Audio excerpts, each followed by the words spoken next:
The card was laminated. I noticed that right away. Not a printout, not a sticky note, not an email I was supposed to check. An actual laminated card. Block letters printed on cardstock. The kind of thing you'd make if you expected it to get handled a lot and needed it to last. Abby Garza handed it to me in the parking lot outside the visitor center, along with a corpse-issued hard hat and a ring of maybe 15 keys. It was just past 2 in the afternoon. Gray sky, cold enough that my breath showed, but not cold enough for the snow that was definitely coming. The lot was empty except for her white government pickup and my truck. She'd been waiting when I pulled in. She was maybe late 40s, sturdy, the kind of build you get from decades of walking job sites. Dark hair pulled back, some gray in it, corp windbreaker, khaki pants, steel-toed boots. She shook my hand like she meant it. "Raymond," she said. Not a question. "Yeah," I said. That was pretty much the whole introduction. She walked me through the visitor center while I held the card and the keys. The building was closed for the season. Displays covered in plastic sheeting, gift shop dark, bathrooms locked. It smelled like cleaning product and old carpet. She showed me the office I'd be using, pointed out the landline on the desk, the emergency binder on the shelf, the coffee maker. Said a few maintenance people might come by, but they'd announce themselves ahead of time. Then she stopped and looked at me. "The card," she said. "Read it." I read it. 5 rules. Numbered, which I appreciated. I like numbered things. 1. Lock the office door by sunset, not close it. Lock it. 2. If I heard whistling from the reservoir, turn on the spillway beacon and face the wall until it stopped. There was a switch on the office panel marked beacon, and she pointed at it twice. 3. Never answer the landline between 1:13 and 3 a.m. It would ring. Don't answer it. 4. Never cross the yellow chain into intake gallery C. 5. If a vehicle with no license plates appeared at the gate, kill all lights and get under the desk. Stay there until it left. I read it twice. I'm not the kind of person who immediately starts firing questions. I figured she'd explain. She didn't, really. "These aren't suggestions," she said. "Okay," I said. "The beacon switch. You know where it is." "You pointed at it twice." She almost smiled at that. Almost. I had questions anyway. The whistling one was the weirdest, so I asked about it. "Acoustic phenomenon," she said. "The water, the spillway geometry, the valley walls. It happens certain times of year. The beacon disrupts the resonance somehow. The engineers disagree on the exact mechanism." That sounded like something a person says when they don't want to say the actual thing. But I'd driven 4 hours from Pittsburgh with everything I owned in my truck bed, and I needed the job, so I typed "acoustic phenomenon" in my notes app and kept going. I asked about the plateless vehicle, too. "Trespassers," she said. "Teenagers sometimes. No plates is how we flag known problem vehicles. If they see the lights off, they usually move on." That one at least made a certain kind of sense. She walked me back to the lot. The reservoir was visible past the chain-link fence and the empty marina slips. Kinzua was big, steel gray in November, the hills running down to the water on the far side. There was a wind off it that smelled like cold mud. Abby watched the reservoir the whole walk back, not casually. She kept glancing at it the way you monitor something on a job site, the way I used to watch trench walls for cracking. Not nervous, exactly. Just attentive in a way that had nothing to do with anything she was saying to me. I noticed it. Didn't say anything about it. She gave me her cell number, said she'd be by every few days. Daylight hours only, she added, which I thought was an odd thing to specify. She got in her truck and drove out. I stood in the lot for a minute with the keys and the laminated card and the hard hat and watched her go. I put the card in my shirt pocket. The keys went on the desk inside. The first night was quiet until it wasn't. I'd set up in the office. I had a sleeping bag, a folding cot, a paperback I wasn't reading, and my laptop. The cores had Wi-Fi, which surprised me. I ate a sandwich from a turkey hill on Route 6 and read about a third of a Wikipedia article about the Seneca Nation before I fell asleep with the light on. I woke up at 1:12. I don't know why. No sound, no movement, just awake. The landline rang at 1:13. I was already sitting up when it started. The caller ID said, "Damn office." I looked at it. The phone was right there, maybe 2 feet from my face. Damn office. The call was coming from inside the building, or at least that's what the display said. I was the only person in the building. I didn't answer it. I watched it ring. 4 times. 5. It stopped at 6. The room went quiet. I sat there for a minute, then got up and checked the lock on the office door. Still locked. I went to the small window that looked out toward the parking lot and the fence and the water beyond it. That's when the whistling started. It came off the reservoir, just like Abby had said it would. A simple melody, not complicated. Just a few notes repeating. The kind of thing you'd hear someone whistle walking down a hallway. I almost recognized it. It sat right at the edge of familiar, like a song you know but can't place. I hit the beacon switch. The spillway beacon was mounted on the building's river-facing side. When it kicked on, the light came through the window, a big red pulse, slow and regular, washing across the walls. I turned away from the window. Rule 2 said, "Face the wall." I faced the wall. The whistling kept going. It was moving. I could tell even without looking. It shifted along the shore, getting closer to the building.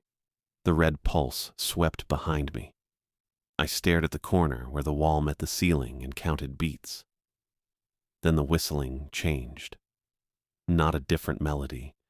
More like the melody folded into something that had a shape to it. A word shape. It said my name. Soft. Slow. The way someone says a word when they're figuring out how their mouth works. Raymond. I kept facing the wall. My hands were flat on the plaster. The beacon pulsed. I don't know how long I stood there before it stopped. 10 minutes, maybe less. At some point, the silence just settled back in and stayed. I sat on the cot until daylight. I didn't sleep. Around 7, I unlocked the office door and walked out to use the bathroom down the hall. There were wet boot prints on the tile. They came from the direction of the main entrance, moved down the hallway toward the intake corridor, and went back the same way. Full boot treads, like someone had walked in soaking wet. The water had dried at the edges, but the centers were still damp. The prints went straight to the yellow chain strung across the entrance to intake Gallery C and stopped. The chain was still latched.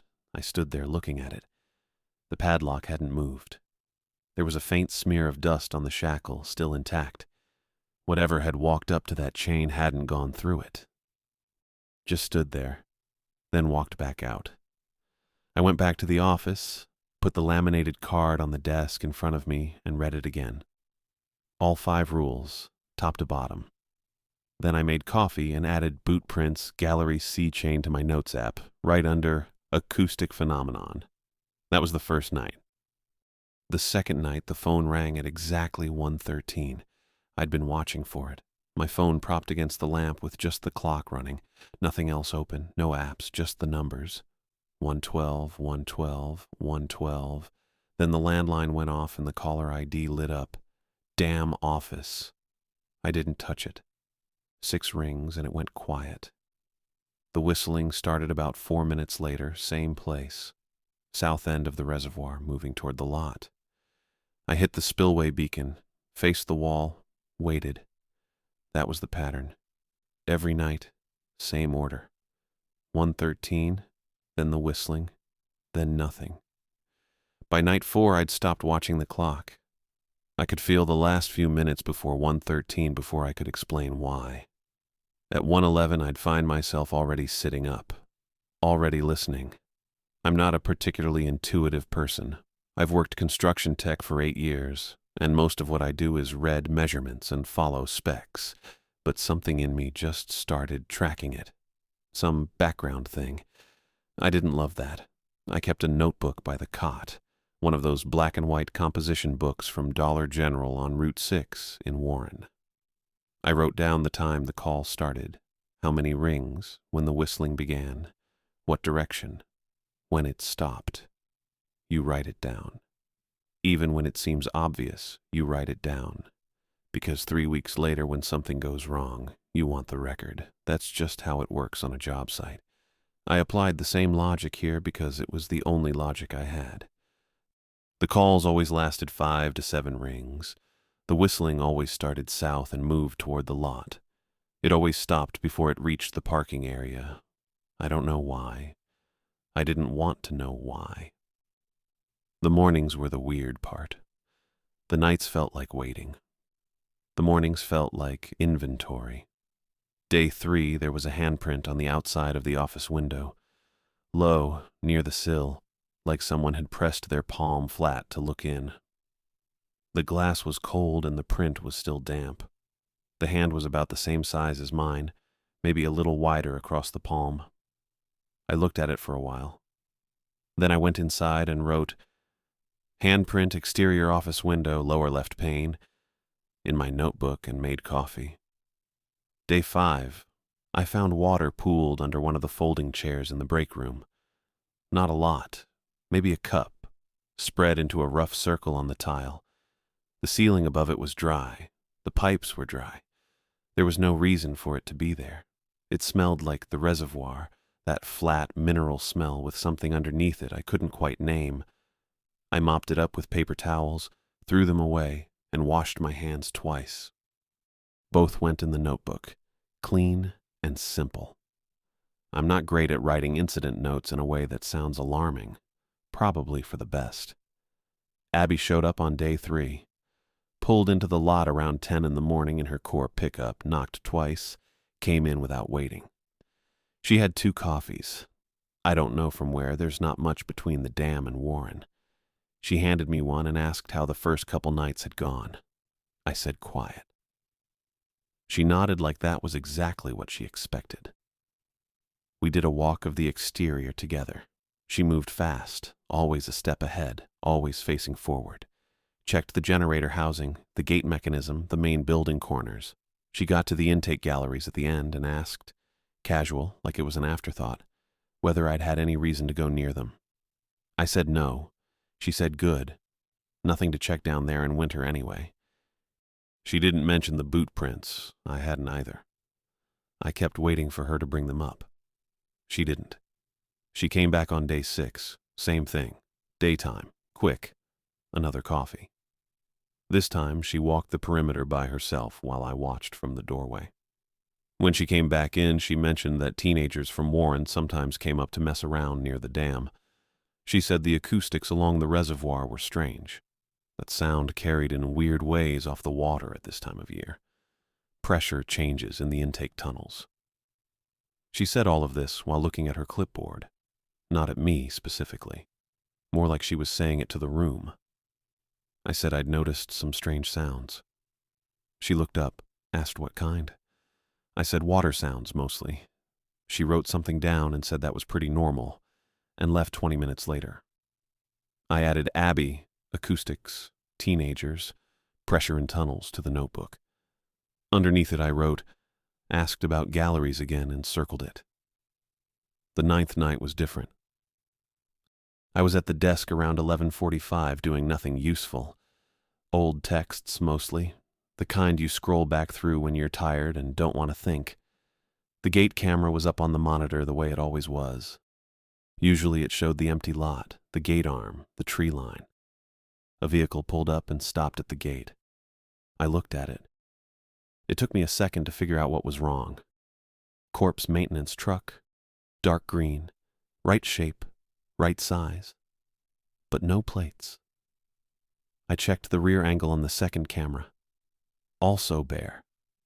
I remembered Rule 5. I killed everything. Monitor off, desk lamp off, the little LED strip under the cabinet, all of it. I got down behind the desk and sat on the floor with my back against the drawers. The monitor was off, but I reached up and turned it back to the lowest brightness setting I could get. I could see the feed, barely. Dim gray glow. The truck sat at the gate for about a minute and a half. Then the driver's door opened. Nobody got out. The door swung open and hung there. I watched. The cab looked empty. No shadow moved.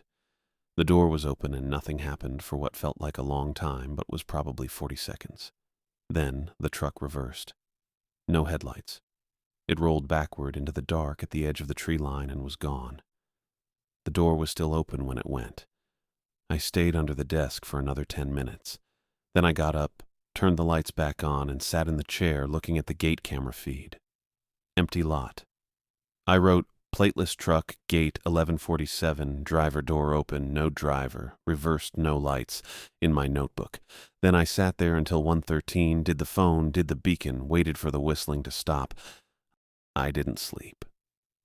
In the morning, I drove to Warren. The Warren Public Library is on Market Street, 2 stories, brick, parking lot always half full. I got there right when they opened at 9. The woman at the desk pointed me to a back room with a microfilm reader and a row of filing cabinets when I said I was looking for historical coverage of the dam. She said the Warren Times-Observer had been archived on microfilm back to the 1940s. I'm slow with microfilm. Took me a while to figure out the reader, and the older reels were damaged at the edges. I got through it. There was a lot about the dam construction, project updates, engineering milestones, ribbon cuttings. I skimmed most of it. The Seneca Nation coverage came up in a series from the late 50s into the early 60s. The Corn Planter Tract, which was Seneca land in the valley, had been under a federal treaty. The treaty turned out not to matter. When the reservoir filled, the valley went with it. Farms, houses, a cemetery. The articles covered it in the careful, flat language of that era, everything handled properly, everyone taken care of. The photos were something else. Families outside houses they were leaving.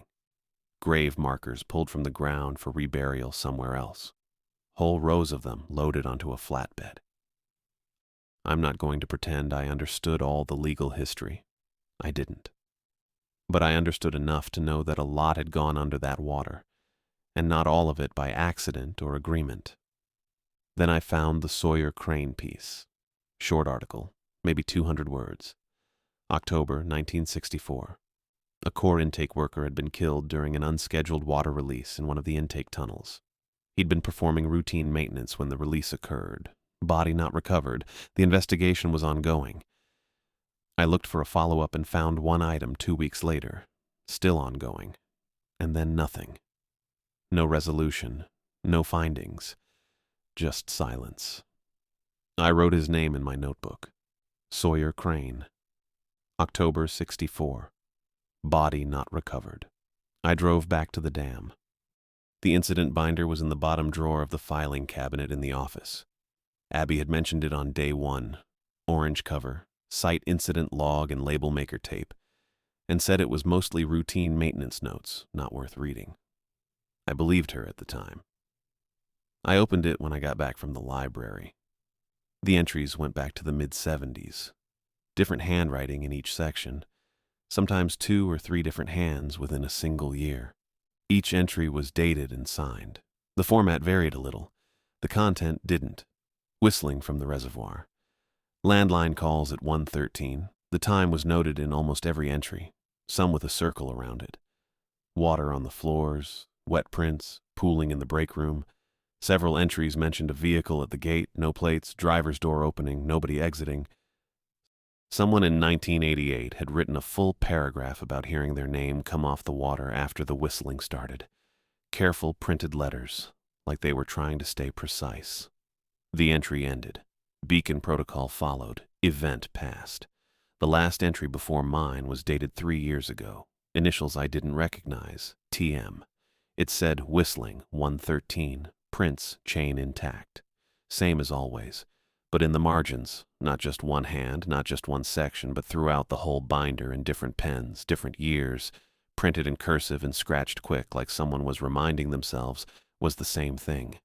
Do not go to Gallery C, not a rule, not a policy citation, just that over and over from people who'd sat in this same office across 40-something years. I closed the binder and put it back in the drawer. Then I went and stood in front of the yellow chain for a while. Padlock the same. Dust on the shackle the same. I didn't touch anything, I went back to the office and started my log for the night. The storm came in on a Thursday, about a week after the library trip. I'd been watching it build most of the afternoon. The sky went that particular greenish-gray you get over the reservoir in November, and by 4 o'clock, the wind was doing something to the water that looked wrong. Choppy in the wrong direction. I ate a granola bar I found in my jacket pocket and checked my phone. 60% chance of precipitation. Not exactly storm language, but the sky was using storm language pretty clearly. Power went out at 5:42. I know the exact time because I was looking at the clock on the break room microwave when it happened. The colon blinked once, and then everything went dark. Not a flicker, just gone. The generator kicked in about 20 seconds later.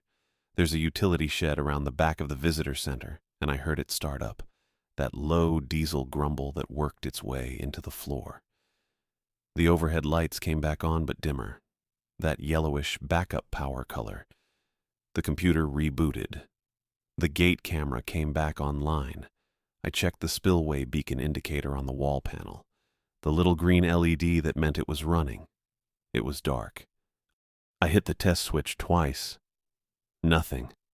I went through the protocol sheet Abby Garza had taped inside the panel door and found the beacon's circuit breaker in the electrical room, labeled Spillway BCN in permanent marker on a strip of tape. I flipped it off and on. Still nothing. The beacon was out. I stood in the electrical room for a second. I knew what that meant.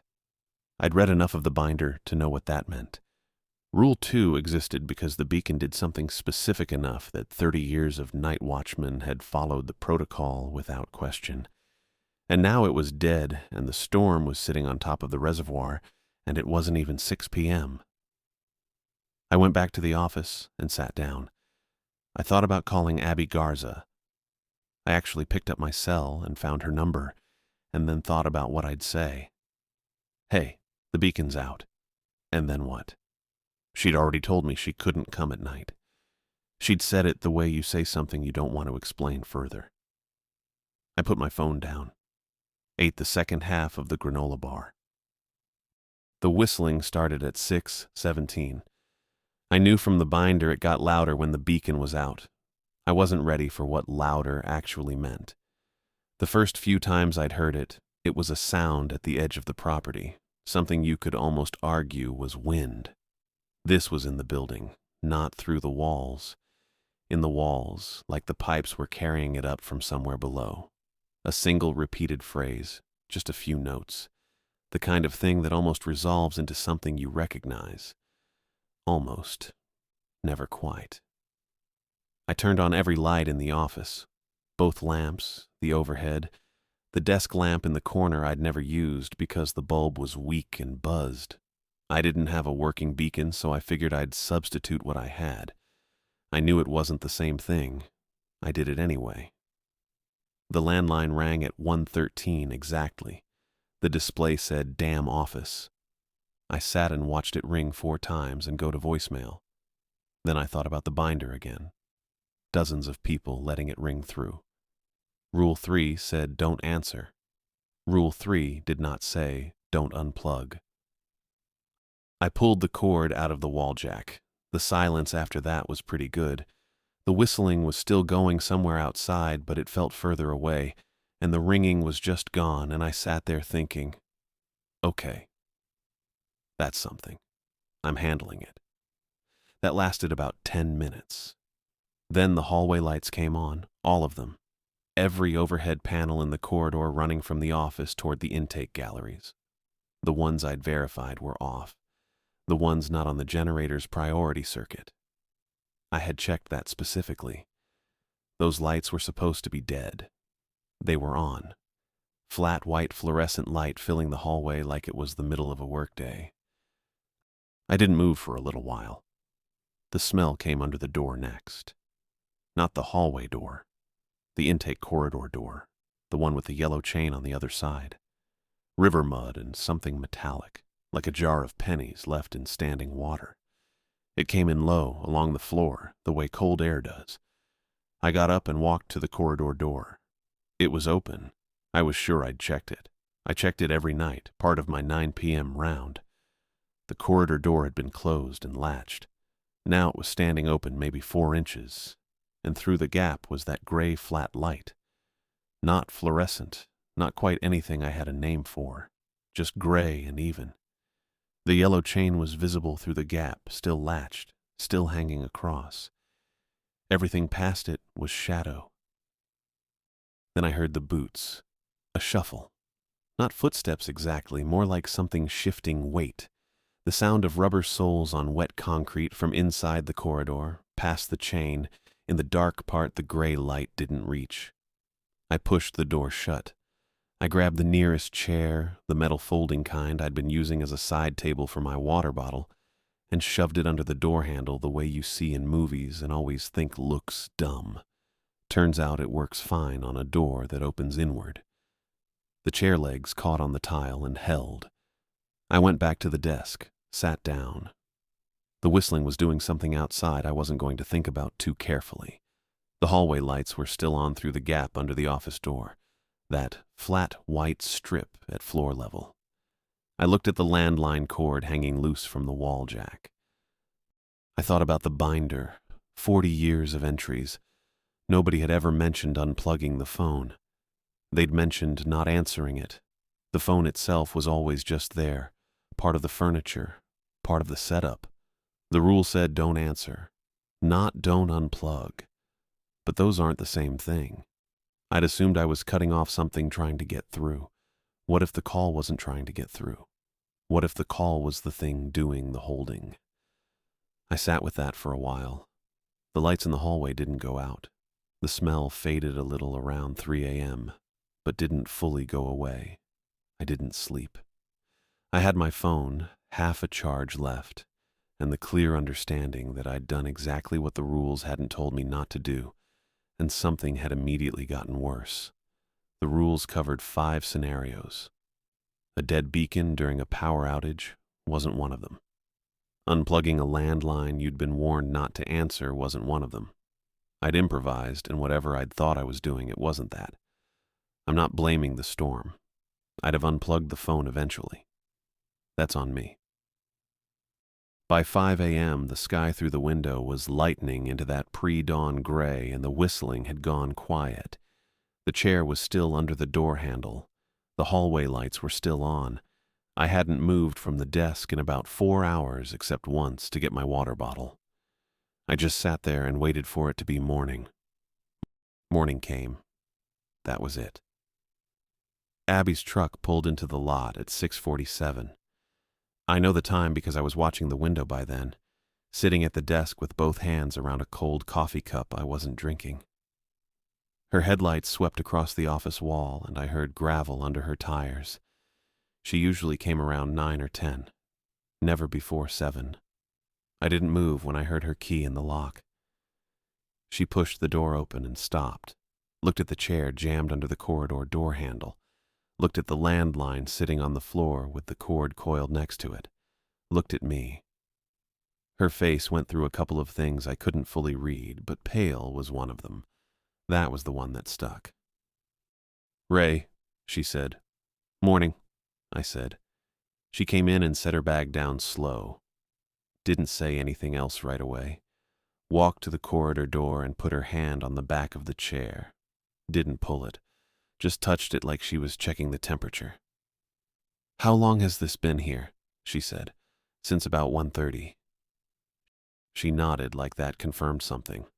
Looked at the unplugged phone on the floor. "You unplugged it."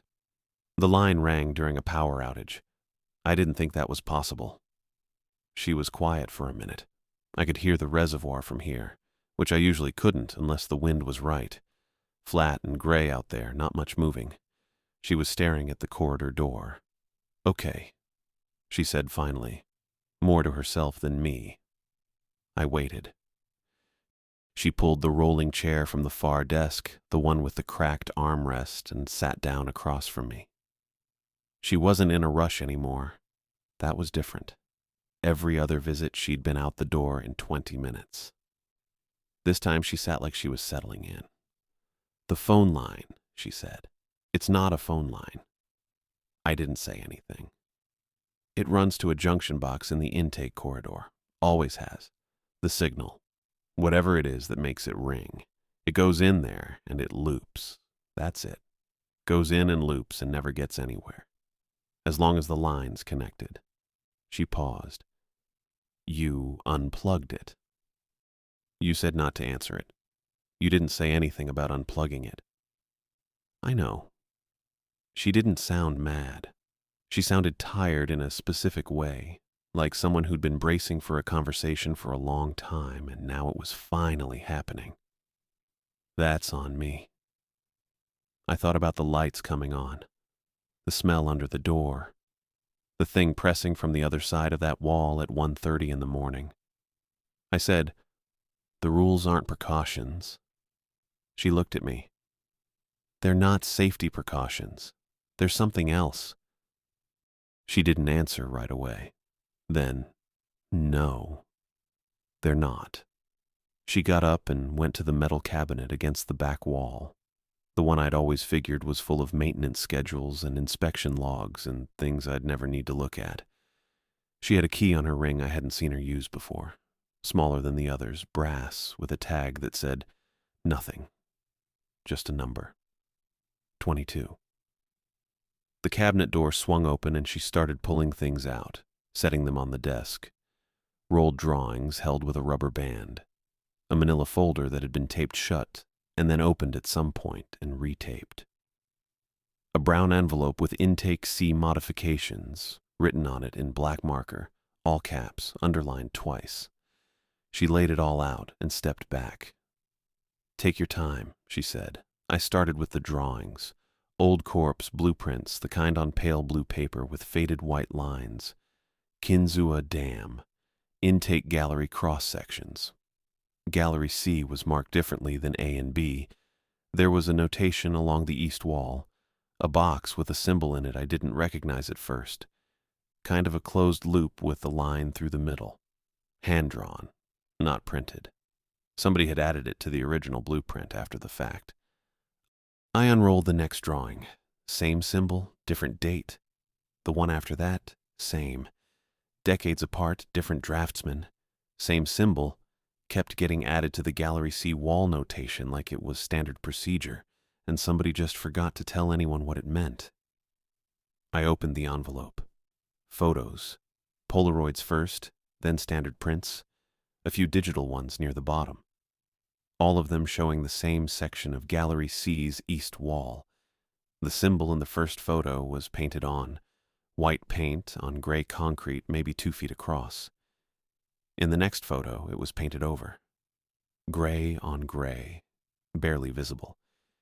In the one after that, it was back, painted again in white, a little larger, then covered again, then painted again, bigger.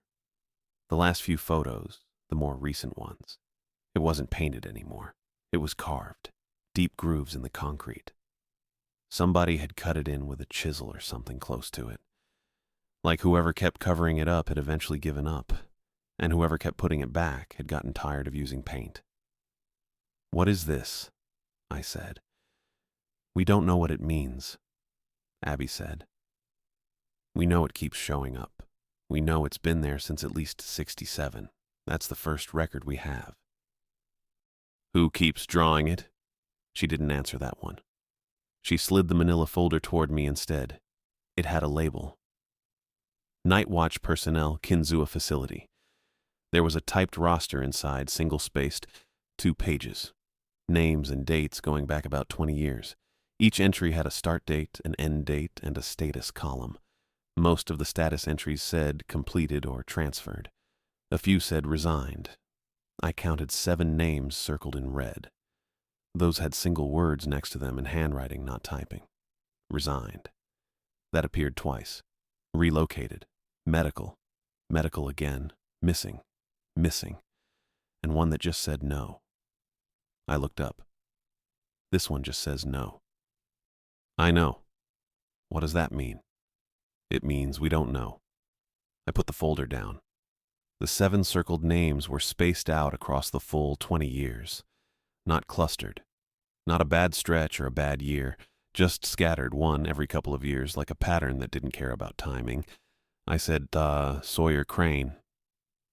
Abby looked at her hands.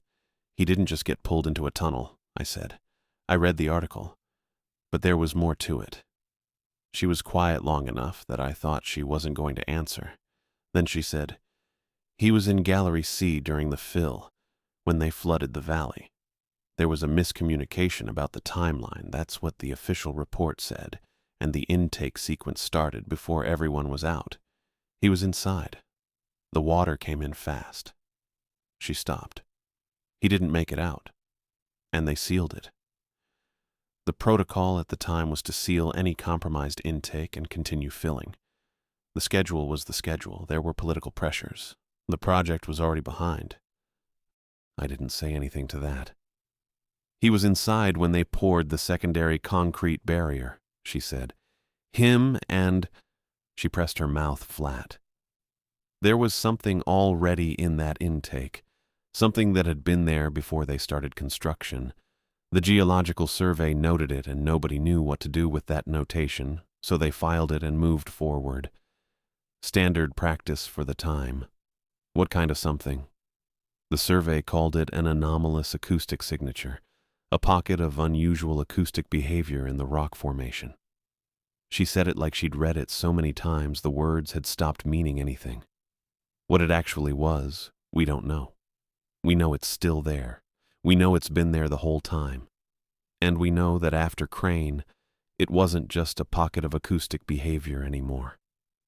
I looked at the photos again, the symbol carved into the wall. The whistling, I said, gets louder when people are nearby, quieter when they're not. The beacon disrupts it. We don't know why. We just know it does. And the calls. Testing. That's the best way I can describe it. If someone answered, we think they'd hear something that made them want to go to the intake. We had 3 incidents before we installed the loop. After the loop, nothing. Nobody answered, nobody went. I thought about 9 nights of not answering. The caller ID always reading damn office. And the truck. Abby looked at the window. The truck started showing up about 12 years ago. A core maintenance vehicle from the 1960s, same model Crane's crew used, no plates. We ran it every way we could. The VN doesn't match any vehicle in the registry. It's not in our fleet records. It just shows up. She didn't say anything else about the truck. She didn't have to. The driver, I said. There's never been a driver. Not one anyone's seen exit the vehicle. The door opens, that's all. I sat with that. The door specifically bugged me more than most of it. I don't know why, it just did. Gallery C, I said. The rule wasn't about keeping people safe. No. It was about keeping people away from something that's getting closer. Abby looked at me directly for the first time since she'd sat down. The wall has been moving, she said, incrementally. Millimeters per year for the first decade, then more. The modified panel on those drawings, it was installed to monitor the movement. The symbol keeps reappearing because something on the other side of that wall keeps expressing it through the concrete. We don't know how. The rules exist because as long as nobody goes in there, as long as nobody gives it a reason to escalate. She stopped. It stays slow. It stays manageable. Last night wasn't manageable, I said. No, she said. Last night wasn't. She didn't apologize. I didn't expect her to. We just sat there with the folder and the photos and the rolled blueprints spread out between us, and we both looked at them for a while. Outside, the reservoir sat flat and gray and quiet. The spillway beacon was off. The generator was still running. The chair was still under the corridor door handle. Abby left around noon. She took the folder with her, left the blueprints, said she'd be in touch. I watched her truck pull out of the lot and sat there for a while doing nothing useful. I went through the cabinet again that afternoon. I don't know what I was looking for exactly, something to do maybe. I'd already read the incident binder twice. The blueprints were just blueprints. But there was a stack of old maintenance tags in the back corner, the paper kind with carbon copies, bundled with a rubber band that fell apart when I touched it. Most of them were boring. HVAC filter replacements, exterior lighting checks, generator fuel logs. I flipped through maybe 40 of them before I found the one that wasn't boring. It was dated 1989. The top line said, "Spillway Beacon, manual override installed." Below that, in smaller print, override panel located in intake gallery C, junction box J7, accessible via interior corridor, for use in event of primary power failure. I read it twice. Then I thought about every night the beacon had kept the whistling at bay. Every time I'd hit that switch on the main board and watched the red pulse start up and felt the air outside go a little quieter. I'd figured it was just light, bright light, red light, something about visibility and deterrence. But the beacon had a manual override, inside gallery C, right behind the door we weren't supposed to open, right past the yellow chain nobody was supposed to cross. Someone had put the one thing that pushed it back inside the room it was being pushed back from. I don't know if that was intentional or just a terrible coincidence. Knowing what I knew by then, I figured intentional. The tag was dated 3 years after the incident binder entries started getting serious. 1989. Someone had figured it out by then. Someone had installed a direct line and then sealed it away behind a rule. I put the tag in my shirt pocket. I went to the storage room off the main corridor and stood in front of the shelves for a while. There was a full case of Hilti expanding foam, the construction-grade stuff in the orange cans. There was a tube of Loctite construction adhesive, the kind that cures rigid. There were work gloves on a hook by the door. I grabbed 2 cans of foam, the adhesive, and the gloves, and I put them in the canvas bag I used to carry tools around the site. Then I went and got my flashlight from the desk drawer, the big mag light that took 4D batteries, and I set everything by the office door and went and ate dinner. That's the part that feels strange to describe. I made a bowl of instant oatmeal on the camp stove and watched the generator read out and thought about Pittsburgh. Nothing specific, just the general shape of the last year. I wasn't scared yet. I was something else. Tired, maybe. Decided. At 12:58, I picked up the bag. The corridor was cold. That mud and copper smell was still there, lighter than it had been the night before, but still present. The chair was still under the gallery C door handle where I'd left it. I moved it, unlocked the door, and stepped through. The yellow chain was waist-high across the entrance to the intake gallery. The sign on it said, "Authorized personnel only." I've probably stepped over hundreds of those in my life. This one I stood in front of for about 10 seconds. I stepped over it. The gallery ran maybe 60 feet before the first junction point. My flashlight hit concrete on all sides, low ceiling, exposed conduit, the kind of utilitarian space nobody ever meant to look at. The air was colder than the corridor. Still. My boots were loud. Junction box J7 was stenciled on the wall in faded yellow paint about 30 feet in. The panel was recessed into the concrete. A gray metal box with a hinged cover, the kind of thing you'd walk past 100 times without thinking about it. I got close and put the flashlight on the bolts holding the cover closed. They were hand loose, all 4 of them. I put my fingers on the first one and it turned with almost no resistance, like someone had been backing them out over a long time, millimeters at a time. Patient. I didn't let myself think about that too long. The override switch was inside. A single toggle, industrial, labeled beacon, manual. Below it was a small red indicator light, currently off. I flipped the switch. Outside, through the narrow horizontal window slit near the ceiling, the spillway beacon fired up. That red pulse. It hit the window and lit the gallery in a slow throb. Red, dark, red, dark. The whistling stopped. It just stopped. Mid-note or whatever it was. Gone. I exhaled. I hadn't realized I'd been holding anything. Then the wall moved. The wall directly across from the panel, maybe 8 feet away, it flexed inward just slightly, like something on the other side had leaned against it. The concrete didn't crack. It just bowed, the way a thick rubber sheet bows when you push it from behind. And then a seam appeared, low on the wall. A construction joint that had probably been there for 60 years. And it opened. Not wide. An inch, maybe less. Just a thin black gap running about 4 feet horizontally. Something was pressing from the other side. Slow. Not frantic. Patient. I had the foam out of the bag before I'd consciously decided to move. The nozzle went into the gap.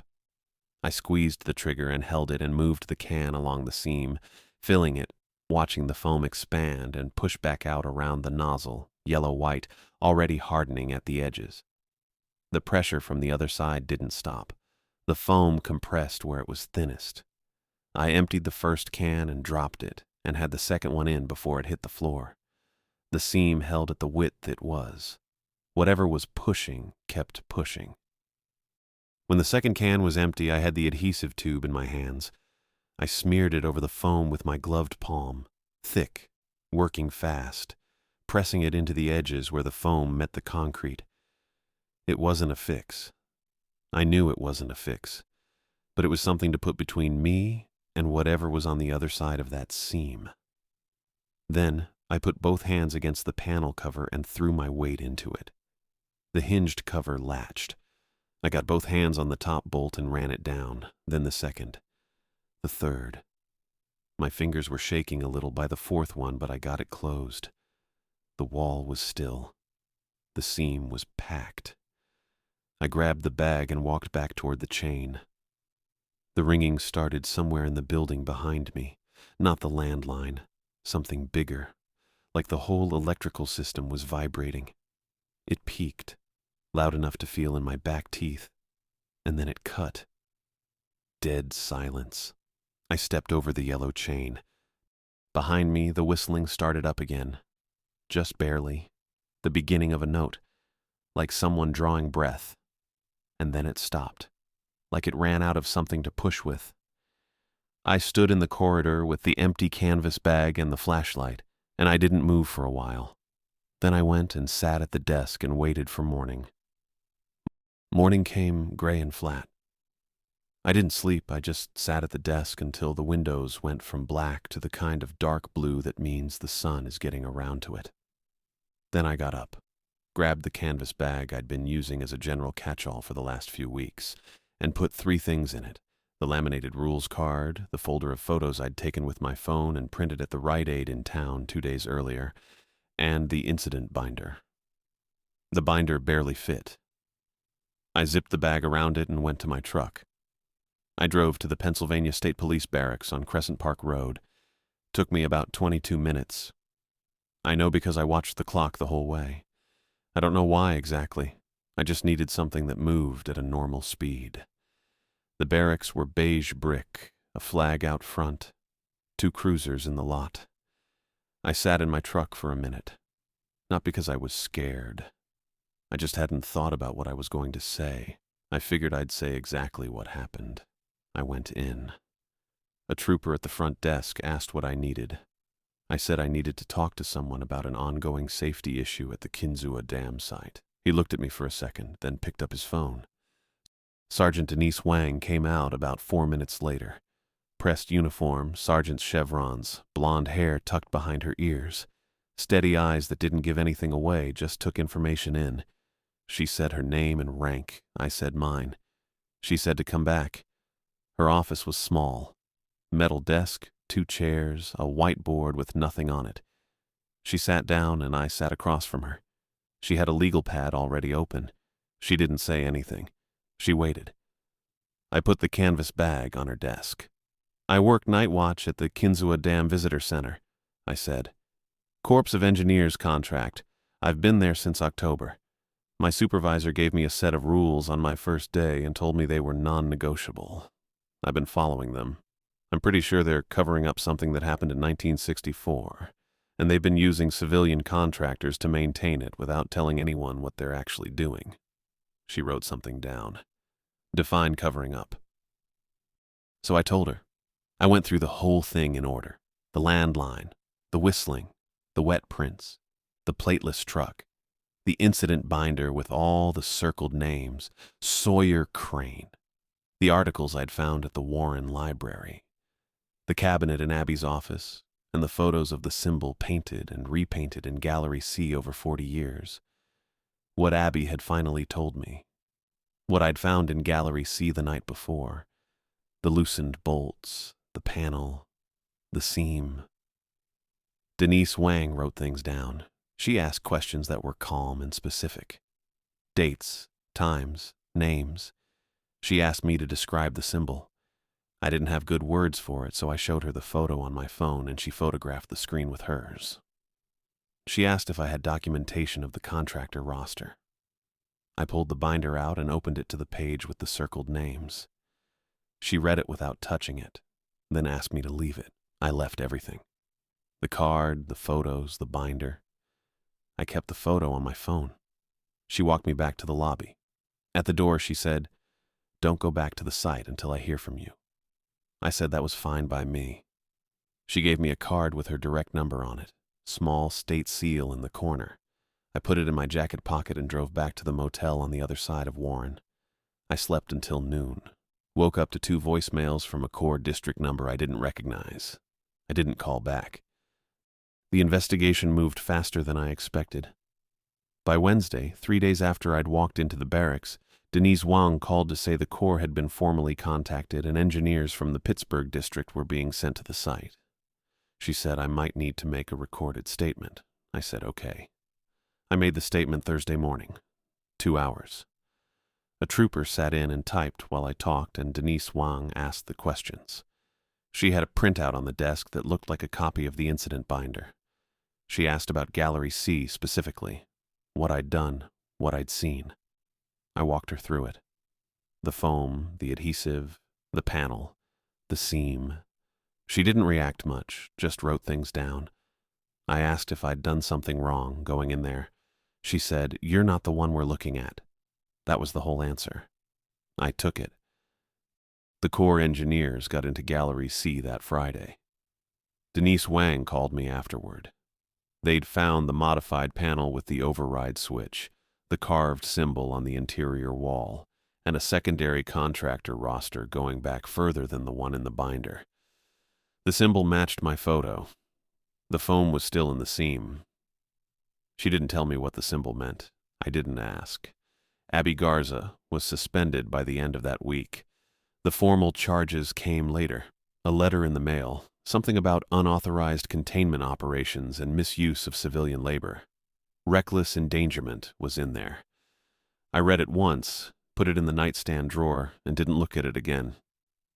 I felt bad about it, a little. Not for her exactly. More for the version of the situation where she'd been stuck knowing something terrible for 20 years and hadn't found a way out that didn't involve handing people a laminated card and hoping for the best.